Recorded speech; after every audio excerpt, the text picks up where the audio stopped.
Hello there.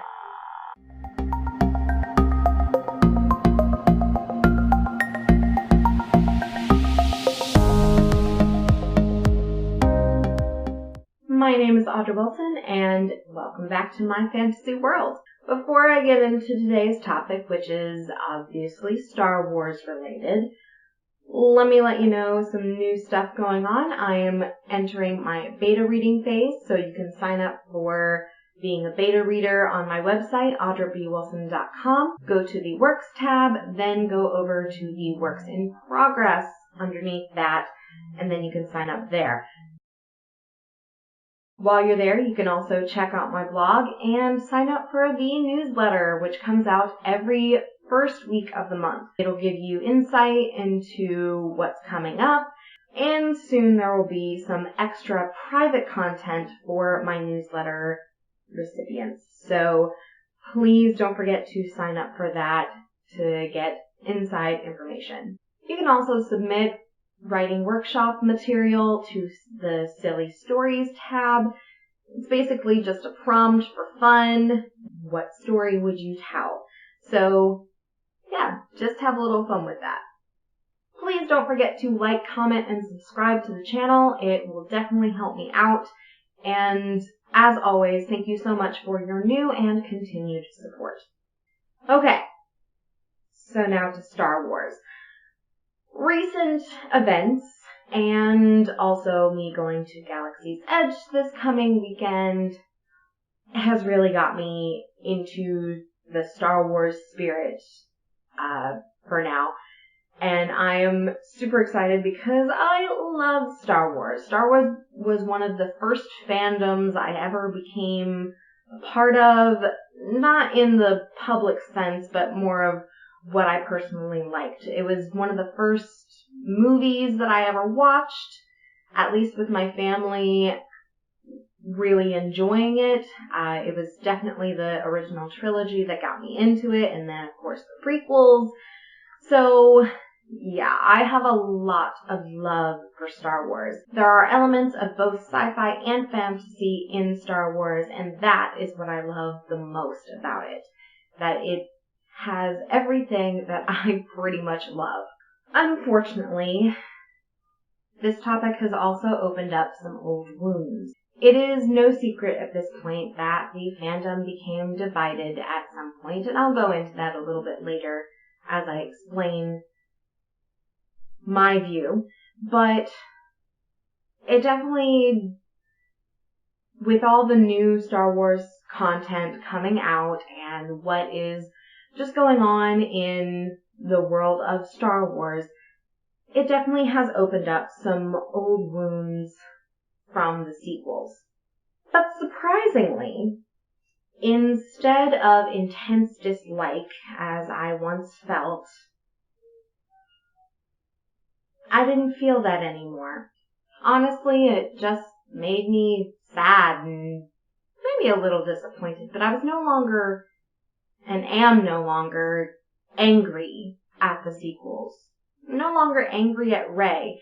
And let me make the distinction. I was never against Daisy Ridley or John Boyega or literally anybody in the sequels. They were doing their jobs. They were following the direction of those in charge. And just because I didn't like it, some other people did. And I'm absolutely grateful that they enjoyed it, because so many people did not.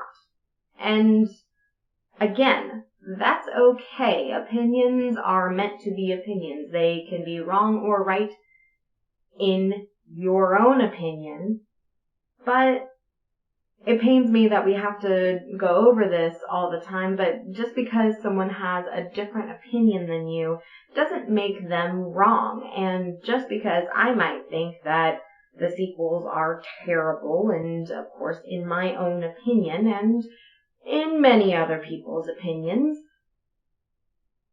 they are terrible. However, I'm not going to take away from the enjoyment someone else is going to have for these sequels. So if you do like the sequels, please understand, I am not attacking you. I am not trying to diminish your love of the sequels. But please hear me out and understand why I don't like them. But anyway, let me explain a few things. The first thing you need to understand is why I love Star Wars so much. And it's deeply personal. It was one of the first movies that my parents and I really bonded over because they loved Star Wars and passed on that love to me. As I got older, I became friends with a lot of people who liked Star Wars and Star Wars adjacent things. And it was a bonding experience with other people that I had that became very intense. As a matter of fact, my husband and I, on our first date, bonded over Star Wars. It was a very big part of our relationship, and still is to an extent. We can go on for hours on theories and just talking about how awesome something is, or what we want explained, or what we think is going on, or whatever. It is a bonding experience that I have had with the franchise. And I definitely connected with so many of the characters, including ones that people don't actually like. Particularly one that's very controversial is Jar Jar Binks. I never had a problem with Jar Jar, and so many people did. Another character, if you haven't already guessed, Ahsoka. She is one of my favorite characters of all time, at least in the Star Wars universe, and I am actually super excited for that show. I don't care what happens as long as I get some good stories with Ahsoka, and emphasis on good stories. I much prefer good stories over any character in particular, so I definitely want some really good stories with her. Star Wars inspired me. It has influenced a few characters and places.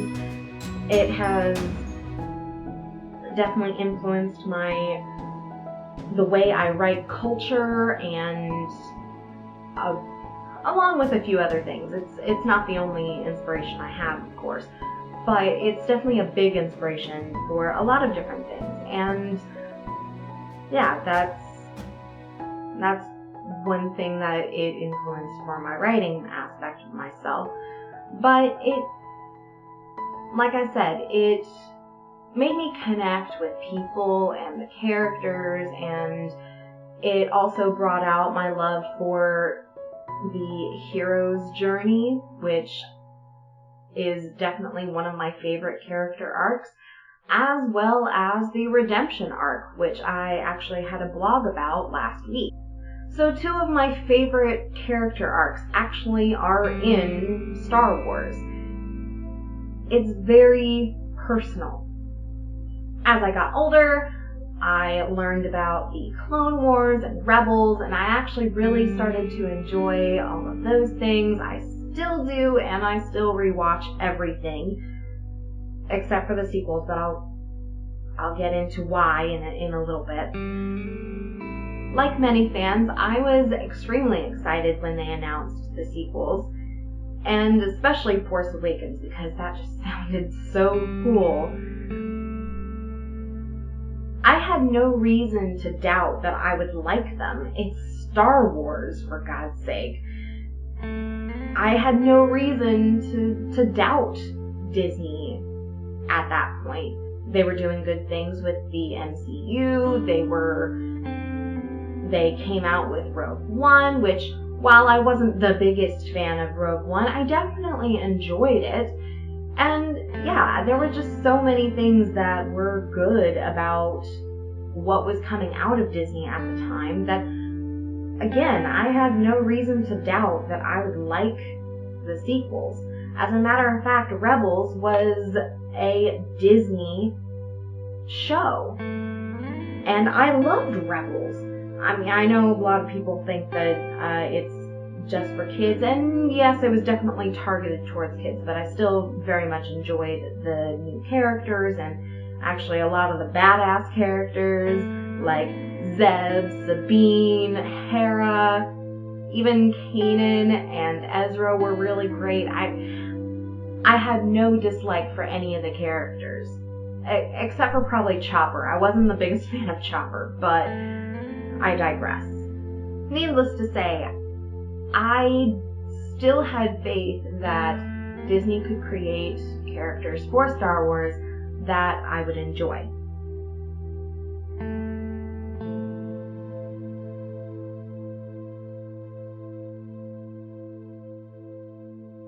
So The Force Awakens comes out, and honestly, when I went into the theater, I was so excited that there was a new Star Wars film that I was okay with anything that was going on. After some retrospect, I can say that The Force Awakens wasn't that bad. It was kind of a rehash of A New Hope a little bit. Maybe a little bit of the Phantom Menace was in there too. But I wasn't completely disappointed in it. I was excited about the new characters, maybe not so much connected to them as I have been in the past, but I figured that there would be explanations and reasons why things were just slightly different.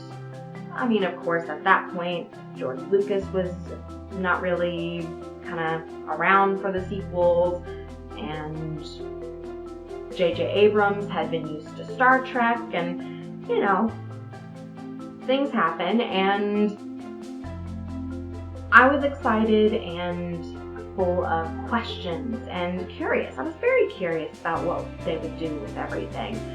I wanted to understand why Rey was so powerful with no training. And I know the argument is that Anakin had no training and he blew up the Trade Federation ship, and Luke had no training and he blew up the Death Star. Why is the Starkiller base any different? Well, here's the thing. Anakin may not have had training, but he was kind of an enigma. He was literally created by the Force. He was an enigma. Luke, on the other hand, actually had some piloting experience, and he struggled to get that torpedo in. He had to deal with a lot of other things, and he was just as surprised as everyone else that it worked in the first place. But even though he wasn't trained in the Force, he still had the experience on Tatooine of piloting and shooting womp rats or whatever, or some other marksman stuff that had to do with vehicles. He had experience. It's not like it came out of nowhere. And same thing with Anakin to an extent, although, again, he's kind of an enigma, and we're not going to get too far into that. Yes, there could have been more development, but I'm focused on the sequels right now. So, Rey. I wanted there to be an explanation why she was so powerful. I didn't care that she was so powerful. Just give me a reason why. Did she practice with her staff, or did she break her staff and have to use it as a weapon that was kind of the length of a lightsaber? Did she have outside influence affecting her abilities? Did the Force just be like, hey, I need you to defeat him because this is not okay? You know, that kind of Deus Ex Machina stuff doesn't really work too well in storytelling, but, you know, I needed there to be an actual explanation why she was so powerful. Again, I didn't mind that she was so powerful, and it kind of seemed that Finn was on the road to being exposed as a Force sensitive, and that there was so much more that could have been done in that first movie. But then came The Last Jedi, which divided the fan base so distinctly that it is just embarrassing.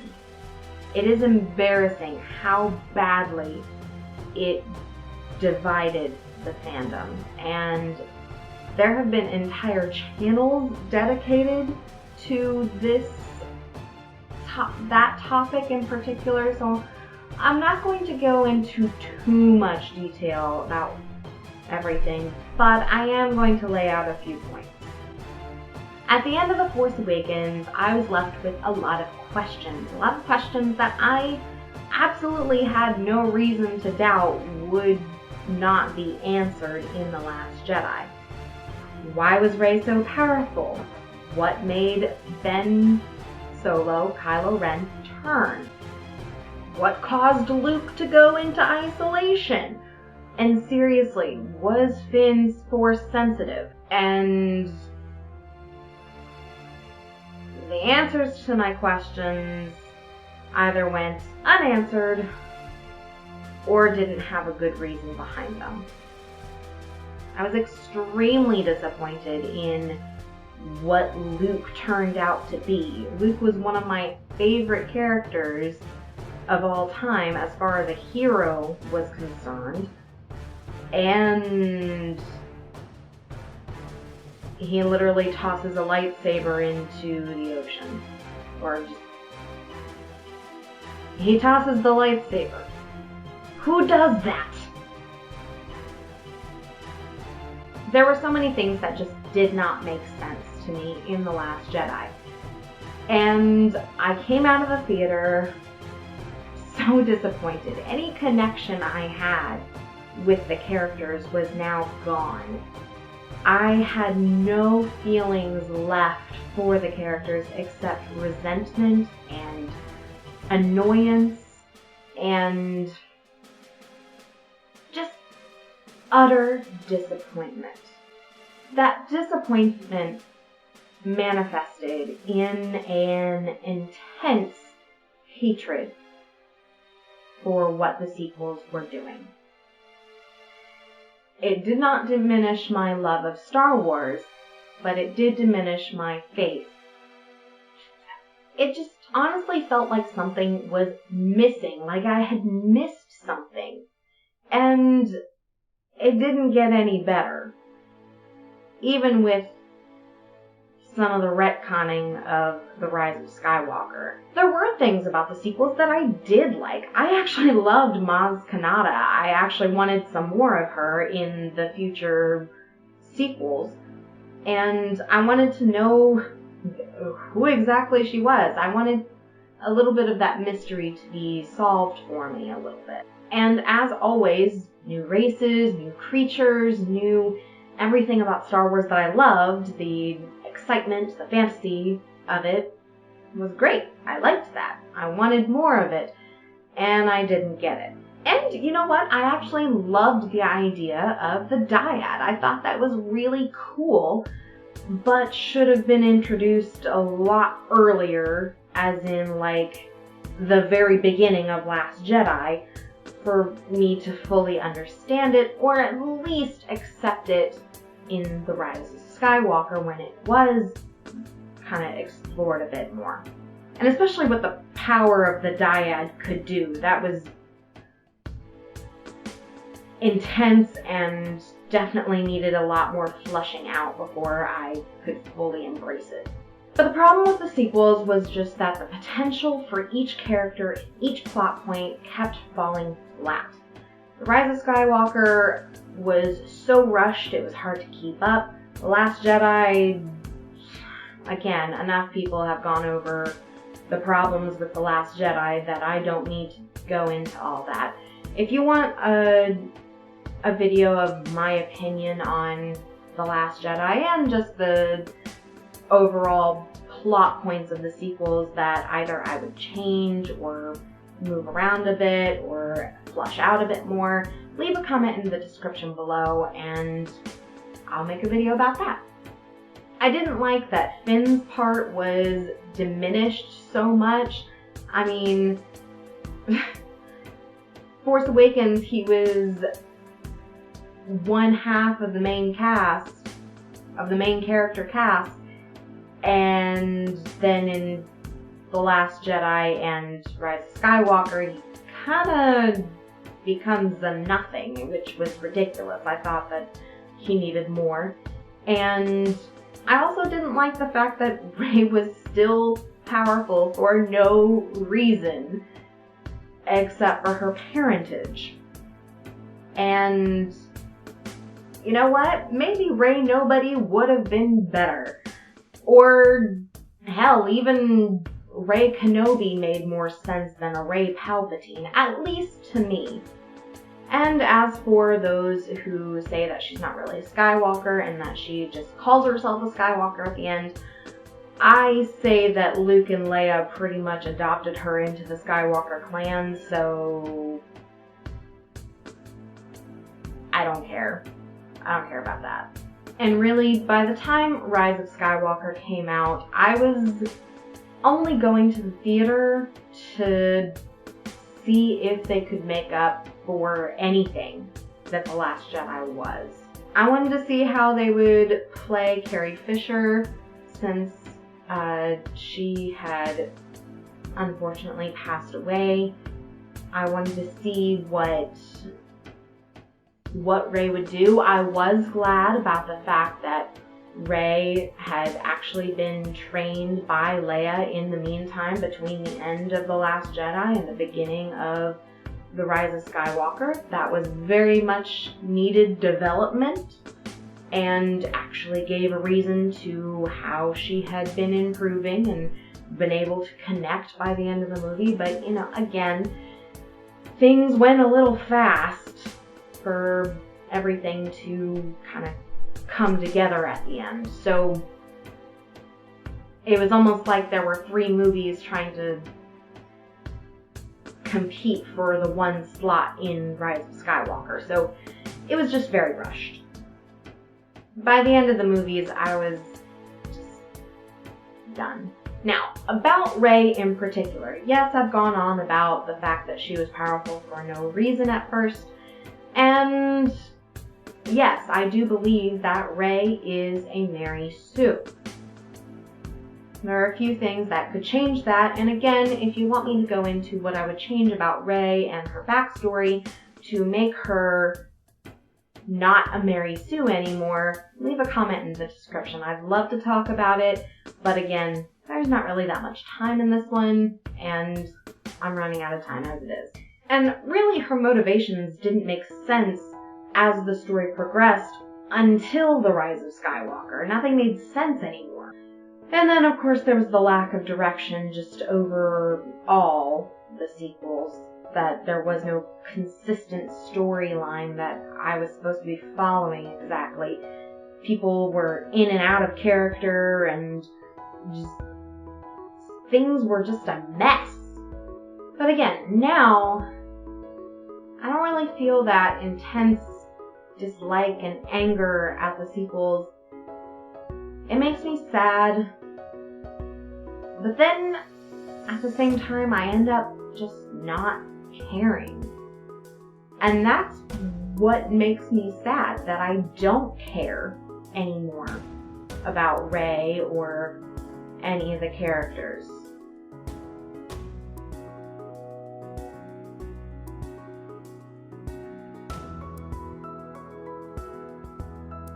So what changed? Well, a lot of things, honestly. It's been a few years since The Rise of Skywalker and The Last Jedi came out, so there's that. There's the new Mandalorian series that I have absolutely enjoyed. Fan theories and fan fictions, mostly on YouTube from creators that either go into how they would change the sequels or what they would put as Rey's background or any other character's background for that matter. And there's a lot of theories out there of how the dyad would work and how it still could fit within the Force, and there's a lot of fun theories that I absolutely love to look into. I do have personal headcanons that make the sequels a little bit better in my own head.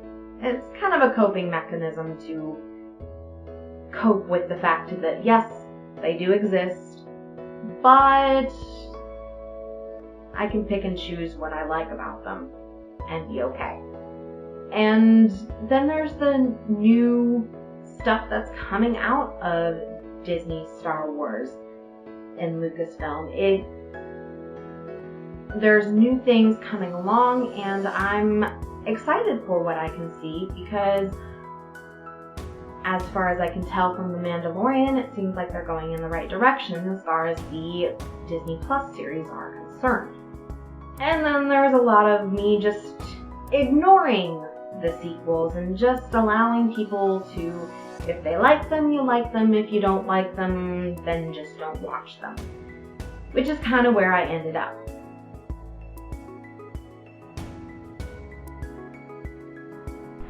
Obviously, I still have a lot of hope for Star Wars, and my love of Star Wars will never change. Again, Star Wars is deeply personal to me, and it is deeply personal to a lot of different people, a lot of fans. So, my love of Star Wars, especially the original trilogy, the prequels, Clone Wars, Rebels, The Mandalorian, and other aspects of the Star Wars franchise, that love is never going away, and nothing that the sequels could ever do could destroy my love of the universe that George Lucas created. There is hope for Star Wars fans. I think we're definitely seeing that in the Disney Plus TV shows. But really the reason why I wanted to make this video today was mostly because Star Wars is something I am deeply passionate about. And yes, there are parts of the fandom that are not exactly the greatest, but there are definitely parts that we can come together on and enjoy together no matter what. And it's still Star Wars. You're still going to love what you love about it no matter what. It's why Star Wars has stood the test of time, and it's why we still are talking about Star Wars today. Anyway, that's all I have for you today. Like, comment, and subscribe to the channel. I'd love to have your input. I post blogs on the website and videos on YouTube every Friday. Don't forget to sign up for beta reading and the newsletter, and follow me on Twitter and Facebook. As always, thank you so much for watching. Until next time.